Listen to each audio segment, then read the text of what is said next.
Hello and welcome back to another episode of the Thriving Female podcast. Now, this episode is coming to you in a rather different format. If you're listening to this on YouTube, then you will notice that I'm not in my normal nice setup with my light and my microphone and double cameras and all of that, because this week has been a little bit chaotic. And if I'm honest, this episode was not supposed to happen.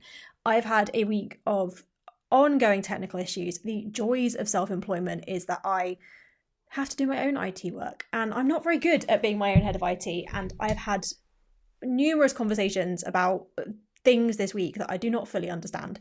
ChatGPT is very helpful, I have to admit, at helping me to figure out what is going on with my laptop, but essentially I have had some quite extreme tech issues that has meant that a lot of my client work has been disrupted, has taken me 4 times as long as it should.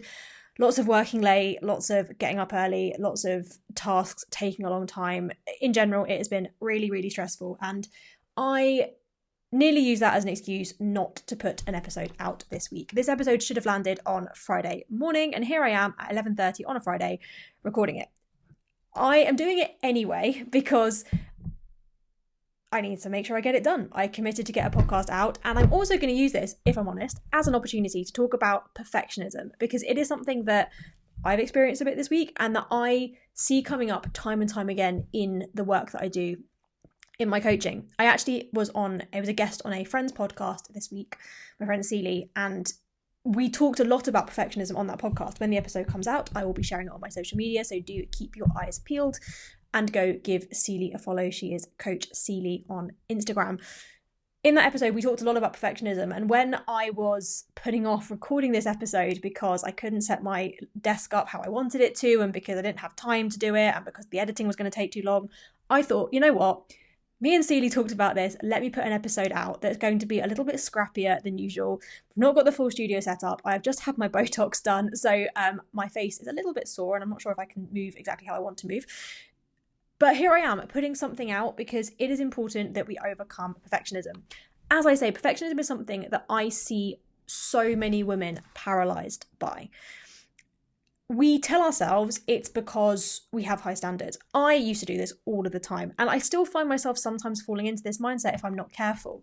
This idea that I'm a perfectionist because I like to get things right. I like things done just so. And I'll be honest, I am quite an anal person. I do quite like things done just the right way. Harry and I had a bit of a debate the other day about this because I am quite particular about the food that I like to eat. I like good food. I like food that's cooked well. And I find it quite stressful sometimes when he cooks because he doesn't maybe cook the food how I would like it cooked. Nothing to do with calories or anything like that. I just like it to be tasty. And sometimes he likes food that when he cooks, I find it a bit more challenging when I'm not in control. I am a bit of a control freak. And I think perfectionism and control freakery, if that's a word, are definitely linked together. Perfectionism is something that a lot of professional women struggle with. And we tell ourselves it's something that comes from us having high standards. But to be honest, if we're really, really honest with ourselves, it comes from a place of fear. It comes from a fear of being judged, of looking like you don't know what you're doing, of getting it wrong. A fear of maybe having to face into the discomfort of things not feeling perfect. It's interesting when I talk to clients about perfectionism, often what we'll do is dig into, well, what's the risk of doing this? Like, why are you waiting for the perfect time? Why are you not doing this? Why do you feel like you can't do this thing because it's not perfect? And it will often come down to a couple of these things: of a fear of getting it wrong, a fear of not being able to feel like you have ticked every single box, a binary thing as well, a fear of a lot of us group our lives into good or bad, yes or no, on or off, really binary views. We don't always see the full spectrum, and there is a real fear of seeing a cross in your daily habits for the week, or a fear of getting to the end of a to-do list and not having crossed something off. There is a fear of that feeling of it being uncomfortable. And if you are somebody who usually gets things right, that fear hits harder. This is something that I see all of the time. A lot of the women that I work with through the TFP, they are people who are successful. They have successful careers. They've been used to being good at something. They have found something in their life that they are good at, and they are pursuing it as part of their career. Most people in the professional world have things they're not very good at, and you reach a point in your career where you don't have to do that thing anymore. And that makes perfectionism worse, because you are in a place where You don't have to do the bits that you're not good at. You can focus on the things that you are good at. I'll take myself as an example here. When I was at school, I was not particularly good at things like maths. And I did do a maths A-level. Don't ask why. I thought it was a good idea. When I got to university, I was studying philosophy, and I thought, I'm never going to have to do maths again. This is it. I found my sweet spot. There is a branch of philosophy called logic, which is basically maths without numbers. And as soon as I could drop logic, I could, because I didn't want to do something that felt hard, that I couldn't do right. And I see this in people's careers. It was the same for me. As soon as I could do something that didn't involve having to use a lot of numbers, I don't know why I chose banking as a career, I would do that, because I'm not somebody who is naturally a maths person. I love data and I love Excel spreadsheets, but I'm not a big fan of having to do complex calculations and things like that. So most professional women, we've found things we're good at and we've pursued that. And as a result, we are not used to being in positions where we can't do everything right. And that creates more of a fear of getting things wrong. For me personally, I put off launching my business for ages because I thought I needed to have everything sorted out. I did my personal training qualification and I'd started coaching some people, but I still wasn't launching my business because I was thinking, well, I'll do my nutrition course first and then I'll launch, rather than just thinking, well, I'll stay in my lane and coach people from a fitness perspective and then move down the nutrition route when I'm ready.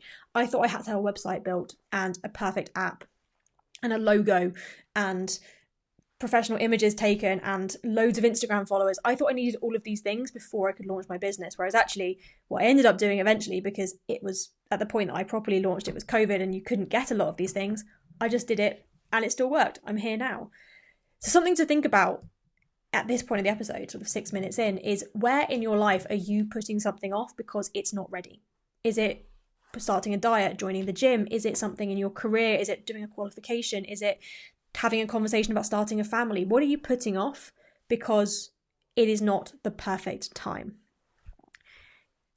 This perfectionism isn't random. It's not something that we all have just because. It is something that we have learnt. In high pressure careers, and I've written in my notes here, especially for women, and I do think this is the case, the cost of being wrong feels huge. You are taught very early, particularly as women, that being excellent isn't enough. You don't just have to be good at your job. You also have to be likable. You have to be polished. You have to be easy to manage. You have to look a certain way. I remember there was a point when I was in my corporate career where I had a really long commute. I was commuting from Leicestershire into London daily, having to be in the office by 7:30, so getting up at stupid o'clock in the morning. Don't ask how much my season ticket was. It was disgusting. And I used to get into the office and I would change when I got into the office and do my makeup so I looked presentable. And I remember having a conversation with my boss at the time and saying, I don't think you appreciate how stressful it is for me, because I am a young person in the team. I'm one of the only females in this team. And if I was to come into the office and not do my makeup, have my hair in just a ponytail, not put a bit of effort into my appearance, wear a nice skirt or something, you would have an opinion on me. And he was like, no, I wouldn't. And I said to him, let's test it then. And so one day I didn't put my makeup on and I just came in and everybody said to me, are you okay? Are you feeling all right? Are you unwell? Because there is this real pressure for women to have to be a little bit better than men, either in how they look or in how they show up. Another job that I did when I worked in the corporate world was as the chief of staff, and one of the things we were looking at was the number of women in senior roles. We had a target we were trying to hit, and it was so interesting when we were interviewing candidates that we wanted to make sure that we had women coming into senior roles. So we would, there were certain things we had to do, like having women on a shortlist, which I know is a contentious thing and that's a whole other debate. But what was really interesting was the women that were coming through were often way better qualified than the men, because they were having to be in order to even get into the room, even to have those conversations, because there was a real pressure for women to prove themselves beyond men. We know that women are less likely to apply for jobs unless they feel overqualified for them. There's some really interesting research done on job descriptions, and that women will read the job description, and if they feel like they can do everything on the list, then they will apply, whereas men will look at it and if they can do half of the things on the list, then they'll apply.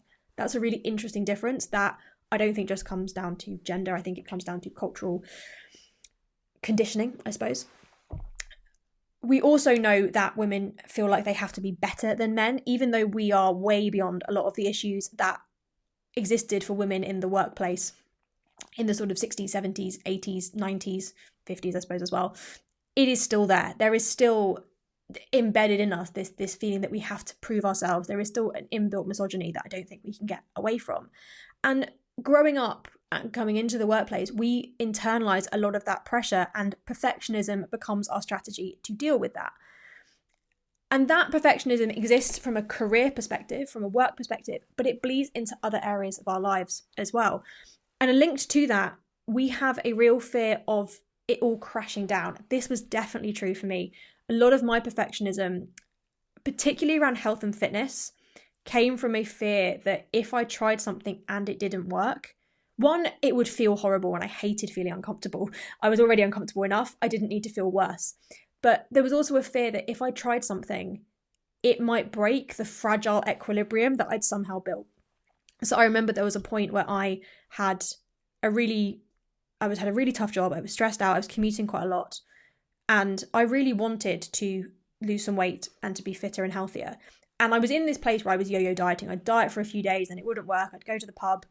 I'd end up kind of binging a little bit at the weekends, start again on Monday, and that was the cycle we were on. And as much as that wasn't working, it worked. Like, it wasn't getting me the result at all, but it was getting me through. It was allowing me to cope. And I remember having a conversation with a PT that I was thinking of signing up with, and them saying to me, well, we could do this and we could do this and we could get you in the gym on a weekend. And in my head, I was thinking that all sounds great, but right now, this is the thing that's allowing me to survive. And if I take away the tracking my food for 3 days and then crashing off, am I going to be able to keep going? Like, I know this works. It's not working, but it's just enough to keep things in place. So that perfectionism can come from a lot of different places. It can come from culturally embedded things around women. It can come from just the personality type of being somebody who has built a successful career. And it can come from a fear of it all falling apart. It can also come from a fear of discomfort. And I think that's a big part of this, a fear of it feeling hard, it feeling painful, it feeling uncomfortable. And this perfectionism shows up in so many areas of life. It shows up in work things. I have conversations with many a client who has put off applying for a promotion or having a conversation about a pay rise because it's not the perfect time. I remember having a chat with a client actually who wanted to have a very difficult conversation with their boss. And every time they got to the point where they could have that conversation, there was a reason they couldn't have it. It was the boss had had a bad day, or they weren't feeling well, or they were having to rush to a meeting afterwards and it didn't feel like the right time to have the conversation, or the meeting room wasn't the right meeting room to have that conversation in because it had a glass wall. Like, all of these things that are the reason you're telling yourself this is not the perfect time to have that conversation. But it can also show up in really small things from a health and fitness perspective. And that's obviously a big reason why you guys are listening to this podcast, is because you have health and fitness goals, you're thoughtful about how to manage your health and fitness. And it's probably the area that this is most obvious. We will see it in other areas, but it's probably the area this is most obvious.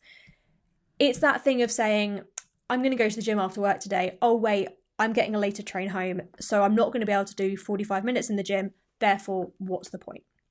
I'm not going to bother going.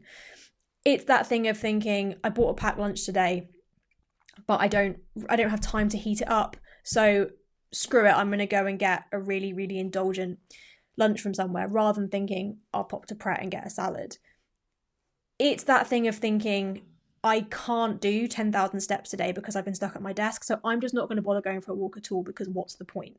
It's that what's the point mindset. It's that I can't do the exact thing I said I was going to do, so I'm just not going to bother doing anything at all. In fact, recently, I actually caught myself doing this a little bit. I've always wanted to do Pilates. I actually posted about this on my Instagram a couple of days ago. I actually posted a reel on this. I've wanted to do Pilates for a really long time. And for a long time, I told myself it wasn't for me because back when I was bigger, when I was in the corporate world, from a lot of stuff from my childhood about being big and clumsy and all of these things, I felt like I couldn't do it. And it then kind of went to the back of my mind. I couldn't find anywhere locally that did it. And then very recently, a Pilates studio popped up in my village. It's literally a minute up the road from me. There was no excuse. And when it opened, I thought, oh, I'll go and have a look. And I went and did my taster session. And then I thought, I won't book a class just yet because it's not quite the right time. I've got a lot going on work-wise. I don't have the right clothes. What do I wear to a Pilates class? I only have gym clothes. I'm not flexible enough. Maybe I need to work on my flexibility before I start. I created all these stories about why it wasn't the right time until I said to myself, this is stupid. You know you want to do this. You know that something is better than nothing. Just book a class. See what happens. You don't have to suddenly become a Pilates expert. I now love it. It's my favourite part of my week. But often, this will pop up. This perfectionist mindset pops up in all areas of your life. But as I say, the most common area where it pops up is around health and fitness things. And is around, I said I was going to do X. I can't do X. Therefore, I'm not going to bother. And that might be food. That might be steps. That might be not drinking. This is another conversation that I have with a lot of people, particularly at the beginning of the year, dry January, where someone will say to me, I want to do dry January, but I've got a wedding in the middle of the month where I am going to want to drink and I'd like to drink. So therefore, I'm not going to do dry January at all. And it's that thing of sitting there going, that is so silly. You could still do the rest of dry January if you wanted to. Just have a drink that one day and then move on from it. It doesn't mean you failed. It just means that you've adjusted the parameters slightly. And that's exactly the point when it comes to managing perfectionism. It's not about either or. It's not about binary. It's not about I either do something or I don't bother at all. It's about adjusting the parameters and getting okay with doing the best you can in any given circumstance. This podcast is probably proof of that, right? This is not the most prepped podcast I've ever done. This is not the most professional. I have got my desk set up in such a way to get the camera in the right place that I can't actually cross my legs, and it's incredibly uncomfortable. I've just had Botox and my face is a little bit sore, but I'm doing it anyway because what I've said to myself is the goal isn't to have a perfect, 100% beautifully edited, beautifully lit, perfect audio podcast. The goal is to get something out there because that is what I committed to do.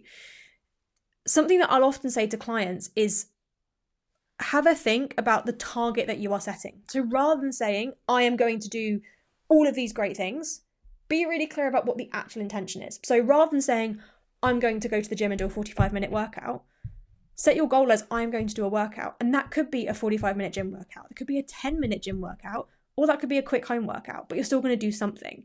Rather than saying, I am going to do 10,000 steps every single day. I wrote a Substack on this, by the way, so do go and check that out. I'll put the link in the description below. Rather than saying I'm going to do 10,000 steps a day, set yourself an average step target for the week. So if you don't quite hit it one day, you can make up for it on a different day and make that step target something you know you can actually achieve. And a mindset that I will often use is, what is the next best option? What is the next best option you could do over the thing that you can't do for whatever reason? So if you can't have the beautifully prepped lunch that you planned to bring because you forgot it at home, for example, or your Tupperware broke or whatever it might be, can you go to prep and get something nutritious? Could you pop to M&S and assemble yourself something that looks pretty similar? What is the next best option you can do? Because doing that, you're not letting yourself off the hook. You're not letting yourself give up. You are just saying, I'm going to make it possible for me to show up. What you have to think about is, how can I make sure that I do something? Because the mantra that I should honestly get tattooed on my forehead is, something is always better than nothing. It doesn't matter what that something is. If it's more than nothing, then it is progress, then you have moved forward. If you are a professional woman, perfectionism might have been keeping you stuck. You might be sitting there today thinking, I won't go to the gym because I can't do a full workout. I'm not going to bother thinking about my nutrition this week because I've got one meal out on Saturday night. But let's be really clear. I'm the perfect example of this. You can always do something, and there is always an option for you. Just because you can't do it perfectly doesn't mean you shouldn't do it at all. And what I will leave you with, a little something to think about, that I actually stole from my philosophy degree, because it's got to come in useful for something. I spent 3 years in that, spending a lot of money basically for a very expensive library membership because I had no lectures. This is one thing that I took from it that I often come back to. Trying to do something perfectly is impossible because no human being is perfect. We can aspire to be perfect. We can have an ideal that we aim towards. We can have an idea in our mind of what a perfect version of us would do, But we have to remember that we are never going to be that perfect person. Human beings are inherently flawed. We are never going to be able to do everything perfectly because we don't operate in a vacuum. There are circumstances that happen to us, there are things that happen around us, and there are things that happen that we have no control over. We cannot be perfect. We can aim to do the best we can. What we have to do is look at what perfect would be and then work out what the next best option is that is achievable from where we are now. It's about narrowing that gap between perfect and where we are and trying to get a little bit closer.